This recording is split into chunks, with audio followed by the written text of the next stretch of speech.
কোনটার ওপর বলবো বলুন? চুরির ওপর? এই তো মহা মুশকিল। আচ্ছা তাহলে চুরির ওপর বলি, শুনুন। আচ্ছা চুরির ওপর দিয়ে শুরু করি। চুরি চুরি চুরি। আমি বলছি মমতা বন্দ্যোপাধ্যায়ের উত্থান কোথা থেকে হয়েছিল জানেন? এই যাদবপুর থেকেই মমতা বন্দ্যোপাধ্যায়ের জীবনের রাজনৈতিক উত্থান শুরু হয়েছিল। অনেক পুরনো ইতিহাস। 1984 সাল কাকে হারিয়েছিল জানেন?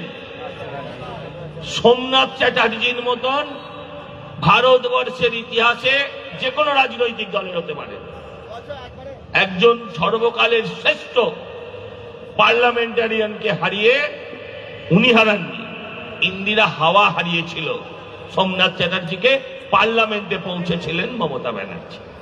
আপনি বললেন না চুরির ইতিহাস, চুরির ইতিহাসটা এখান থেকে শুরু হলো। মমতা ব্যানার্জি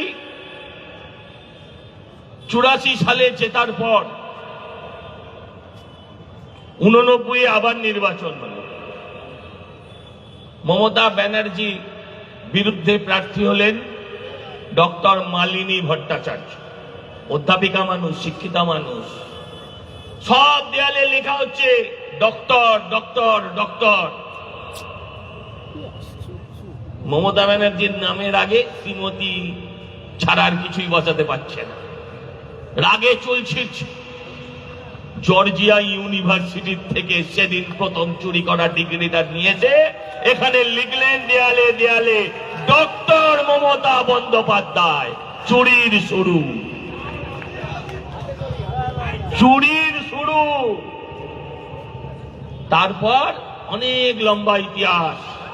অগ্নিকন্যা থেকে ধীরে ধীরে ধীরে ধীরে লাস্টে অগ্নিকন্যায় হয়ে এবার বিদায়। লম্বা ইতিহাস। মানুষকে টুপি পরানো, বুল বোঝানো, বিরাট লম্বা ব্যাপার। এই সমস্ত কিছুর সূত্রপাত এই যাদবপুর লোকসভা কেন্দ্র থেকে, এই যাদবপুর অঞ্চল থেকে আজকে এই মমতা ব্যানার্জির উত্থান।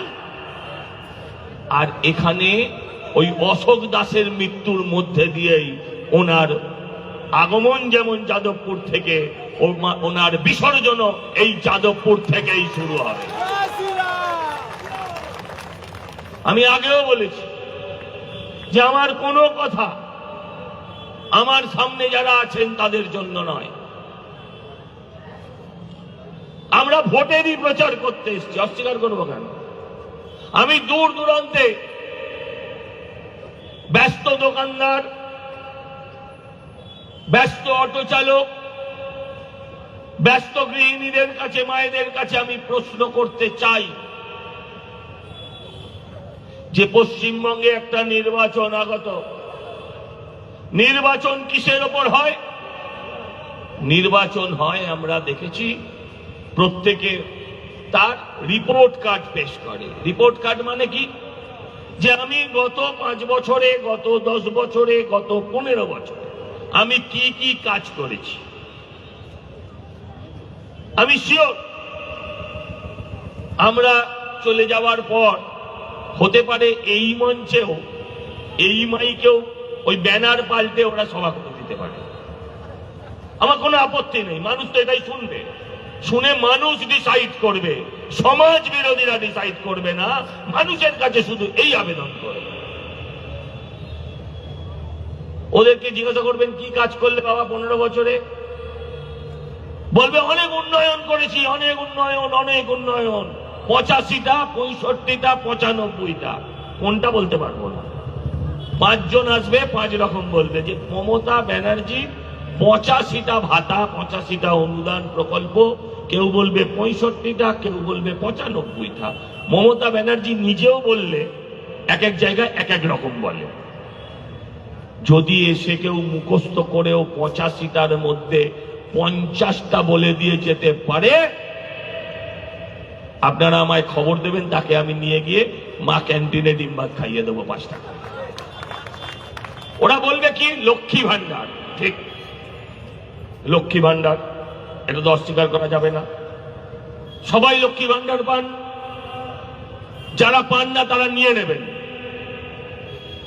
কারণ এই টাকাটা মমতাদি তার বাপের বাড়ি থেকে এনে দেন না, এ টাকা আপনার, এ টাকা আমার, এ টাকা সরকারের। আপনি না দিলে হাতির সুরটা আবার একটু লম্বা হয়ে যাবে, কিন্তু হাতির কানটা আবার চওড়া হয়ে যাবে। তাই যারা নেন না তারা নেবেন। এবার আমি বলি, ভোট আসছে, ভোটের একমাত্র হাতিয়ার কি? লক্ষ্মী ভান্ডার। স্বাভাবিকভাবে লক্ষ্মী ভান্ডারকে আরো শক্তিশালী করতে হবে, ওতে আর কাজ হচ্ছে না, রেজিস্ট্যান্ট হয়ে গেছে ডোজ। লক্ষ্মী ভান্ডার আমি নিশ্চিত ভোটের আগে হয় ১,৫০০ নয়তো ২,০০০ হতে পারে। আবার উল্টো দিকে অমিত শাহজি কি বলে গেছেন যে কোনো প্রকল্প বন্ধ তো হবেই না, উল্টে সমস্ত প্রকল্পে ভাতা বৃদ্ধি করা হবে। আমি ধরে নিচ্ছি যে ভারতীয় জনতা পার্টি ঘোষণা করবে ৩,০০০, কিংবা ধরুন আরো বেশি এগিয়ে গেলে ৪,০০০, তাই তো এর বেশি তো হবে না। আমি আপনাদের কাছে প্রশ্ন রাখতে চাই, এই ৪,০০০ টাকায় আপনাদের জীবন চলবে? আপনাদের সংসার চলবে? লক্ষ্মীকে ভান্ডার দেবে আর নারায়ণকে নিয়ে যাবে উত্তরপ্রদেশের লেবারের কাজ করতে। আপনি এই লক্ষ্মী ভান্ডারের জন্য নিজেকে বিক্রি করবেন কি করবেন না, এই প্রশ্নটা করতে চাই। এখানে এখন এমপি কে? ওরে বাবা, পরম পূজনীয়া সায়নী দেবী। মানসদা কি বলেছে আমি সে কথা বলবো না, ছি ছি ছি ছি। কিন্তু উনি বিখ্যাত কিসের জন্য? এরকম ভাবে বলে না, শিব ঠাকুরের মাথায় স্পেশাল ধরনের টুপি পরানোর জন্য উনি বিখ্যাত। উনি কদিন আগে বলছিলেন একটা সভায়, দাদা বলছে বৌদিকে, কি গো তোমার তো লক্ষ্মী ভান্ডার ঢুকেছে, সেই লক্ষ্মী ভান্ডার থেকে ১০০টা টাকা দাও, আমি বাইকে তেল ভরবো।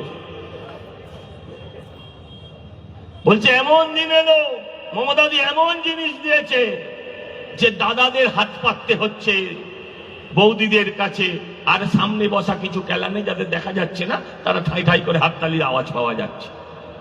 আমি বাংলার মানুষের কাছে প্রশ্ন রাখতে চাই, এমন জায়গায় নিয়ে গেছেন বাংলার উপার্জনক্ষম মানুষটার হাতে ১০০টা টাকা নেই যে মোটর বাইকে তেল ভরতে পারে, তার জন্য তাকে লক্ষ্মী ভান্ডারে কাছে হাত পাততে হচ্ছে। আর সেটাতে দেখে একদল তৃণমূলী যারা গত ১৫ বছরে কোটি কোটি টাকা কামিয়েছে, তারা ফাটিয়ে দিচ্ছে হাততালি দিয়ে। বলুন আমার কথা ভুল না ঠিক? যদি ভুল হয় একটাও ভোট দেবেন না।